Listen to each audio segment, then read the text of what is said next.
r/ask Reddit. What is the creepiest thing that society accepts as a cultural norm? Paparazzi. And the whole celebrity culture. Who's fat? Who is dangerously skinny? Who broke up with who? All very voyeuristic. OMG, Brad Pitt just got a tooth removed today. Child beauty pageants.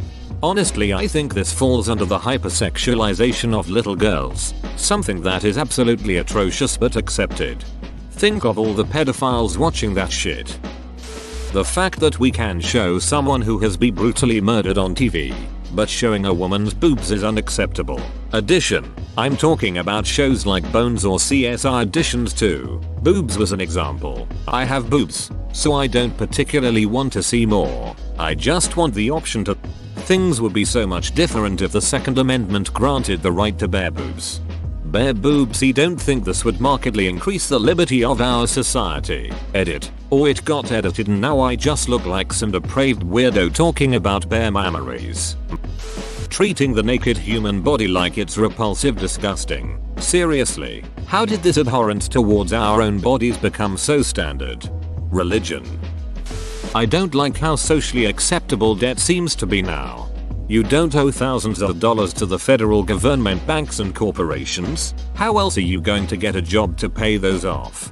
Please read this to understand the point of view which I'm trying to express. http://www2 McLean's. The 16th of January 2013. The new underclass. You need to be in school to have a stable future. To enroll in school you need to owe us $100k. Unfortunately, the rich people don't need school because they can live off their parents' wealth. But you have to be in school to have a good future. Okay, so now that you're all finished school, I forgot to keep your career option open for you so you can just work at McDonald's until it opens up, okay? Oh, you've been working there for 5 years and still can't get a position in the career you wanted? Sucks to be you. Guess you didn't work hard enough. Do you want me to enroll you in another program at school to try another career field? Ducking life. Edit. So apparently some people are taking my wealthy remark and taking it too literally. I understand the now wealthy have earned their wealth. I've also understood that they've worked hard to help make their children's lives easier.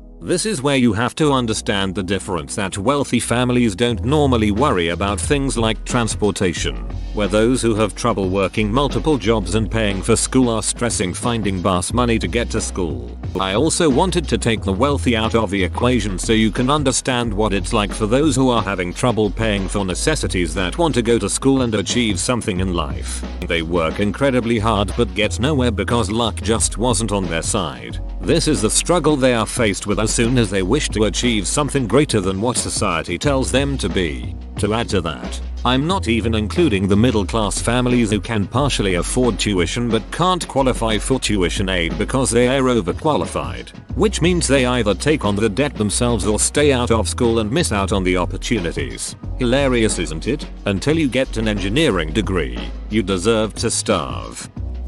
Reality TV. The irony of the name. What the duck is it with that shit? I remember watching Survivor a couple of times, but that was it for me. Why the hell would I want to watch Kim Kardashian, who got famous for ducking a C-list quasi-celebrity, go by Gucci? The fact that two of the biggest selling fictional series of the last decade, Twilight and 50 Shades, both depicted abusive relationships. In the case of Twilight, it's even creepier that the girls reading these books are often at an age where they are extremely impressionable in how they perceive a healthy relationship. Edit. I'm not saying 50 Shades is abusive because of the BDSM. There are plenty of people in the BDSM community who have completely healthy relationships. But when someone ignores safe words, that's not being dominant. That's rape, and no one who's going to say that rape isn't abuse. Also, jinkies, I didn't expect this reaction at all. I didn't realize the can of worms I was opening here, and when I had to go to work I didn't have any idea what I'd come home to. I'm trying to get through most of the comments, good and bad, and thanks a bunch for the Reddit gold. NPR. However wet blanket it may seem to say so, the more this series embraces its identity as a dance of abusive emotional grotesques, the more bothersome its themes become. Entertainment is entertainment. Fun is fun. Edward's and Jacob's stalker-like possessiveness and Bella's lack of agency are well-covered territory by now. But when a saga popular with pre-adolescent girls peaks romantically on a night that leaves the heroine to wake up covered with bruises in the shape of her husband's hands, and when that heroine then spends the morning explaining to her husband that she's incredibly happy even though he injured her, and that it's not his fault because she understands he couldn't help it in light of the depth of his passion, that's profoundly irresponsible. Romanticizing an intimate relationship that leaves bruises and scars is a particularly terrible idea in a film aimed at girls. Talking about this is tiresome, but then so is putting it in the movie. From depicting the loss of virginity as a naturally violent, frightening, physically dangerous experience to making Bella a woman with no life at all outside of her literally all-consuming pregnancy, the narrative sledgehammers are all as distasteful as they are inelegant. You know what this is. You won't be surprised if you've read the books. This is a descent into madness of a particularly gruesome kind. Edit. All of you saying that the NPR article is wrong because one instance of rough sex does not equal an abusive relationship are missing the point. It's not just about the sex but about everything in their relationship leading up to, including and beyond the sex. The article is a review of the movie that features the sex scene, so it uses that as the most visible example of this relationship. Read these articles for a more detailed analysis. I like that Jacob straight up calls her out as being in an abusive relationship, hangs head in shame for knowing that. Rape in prison. It is seriously ducked up how people talk about prison rape as either a deserved punishment or a big joke. This disturbs me to no end. The socially acceptable, light-hearted jokes about men being raped in prison, or he'll get what he deserves, lol. I live in China. The creepiest thing here is women are encouraged to speak and act like 12 years to attract men. Two ladies in my office talk in high-pitched child voices and throw temper tantrums regularly and the guys think it's sexy. Ducking weird. Edit. Ignis99 was talking about how Chinese babies don't wear diapers and just wear crotchless pants and shit everywhere. That reminded me of another really creepy thing. I'm on the Chinese version of Facebook book, Renren, and my university students constantly put pictures of naked little boys, anywhere from birth to 4 or 5 years of age, because it's really cute apparently. I'm always struck how about half my students would be arrested for child porn in the West. To be clear though, these are not sexual, they are stupid, silly pictures of things like the baby's penis as an elephant's trunk and stuff. And yes, writing that sentence did make me realize just how ducked up that sounds. China is basically a pedophile's dreamland. Open bracket. This was a joke, people. I actually think their thoughts on child nudity are far more healthy than the West's. Edit 2. Yes, I agree the West has serious issues with sexualizing children as well. That parents get in trouble for taking pictures of their baby is seriously ducked up. I'm trying to deal with one of these girls at my home right now. It's unbearable. She makes 3 sounds: stomping, yelling, and a terrible laugh. Do you know of any literary sources on this topic I could read through? How can I combat it? And how the duck do guys think this is sexy? It's cultural. You don't combat it except by explaining how ducking annoying it is, which might make them do it less around you, but they'll still do it. Seriously, I've tried combating it with exes and it doesn't work. If this girl is your girlfriend, sit her down. Tell her it's really annoying and you don't want to date a 12-year-old girl because you are a pedophile. If she accepts that, congratulations. If she doesn't, break up and move on. And how the duck do guys think this is sexy? I've had many Chinese guys explain it as such. Children are both innocent and useless. Innocent means virgin and sweet. Useless mean they need you and you are HTE man, so you will feel strong and useful when the girl tells you she doesn't know how to carry her purse in public, so you have to. Not to be incredibly rude to Chinese men.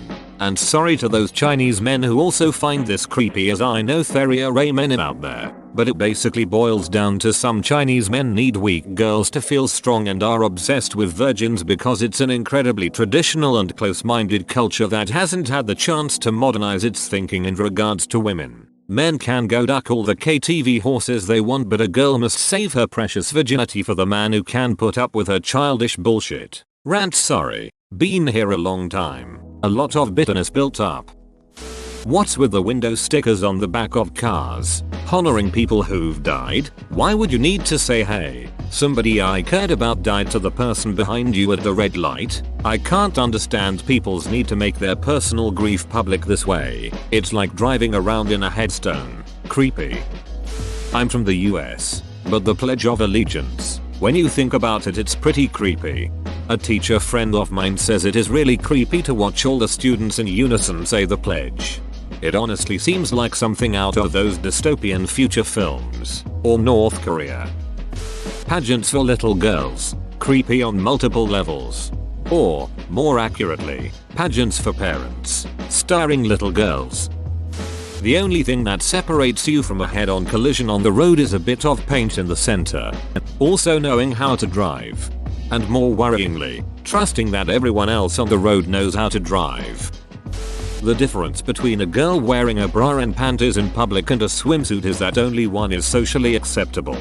The fact that nudity itself is taboo seems weird to me. Sure, being naked all the time isn't plausible, but people freak out about nudity. It's just the human body. It's not that big a deal.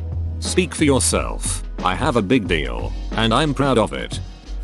How paying a woman, or man, to duck you on camera and then putting the footage up for sale is perfectly fine. But doing the same things on camera is illegal and can permanently ruin both persons' lives.